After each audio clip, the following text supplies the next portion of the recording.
मेहमान सवार जनाब चौधरी फजल अहमद जोया चक नंबर 82 जनूबी। टीम कैप्टन चौधरी असद यात्री दोना मिठला घोड़ा मंठार चौधरी गोल फराज गुजर सैलम शेर घोड़ा चकोर मारा मेरी याद गुटारा चक नंबर 41 घोड़ा इंतजार राय जाज अमन खरल मकून फैसलाबाद घोड़ा नसीब। लो जी इस राउंड की आखिरी टीम जी 6 अगे भाई कबड्डी के तमाम खिलाड़ी चौधरी अदनान जजेस से तशरीफ लाने कोच कबड्डी टीम पाकिस्तान वापड़ा तमाम कबड्डी के खिलाड़ी जनाब स्टेज वाली साइड पे आ जाओ जी। गोजरा का मुकाबला सरगोदा अच्छे अच्छे प्लेयर।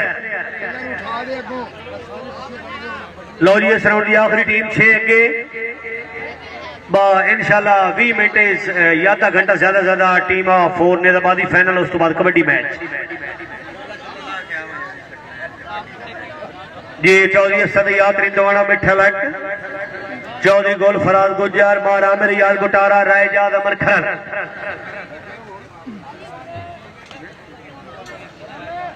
टीम आई नहीं इस राउंड की आखिरी टीम शाबा रिंदवाना शाबा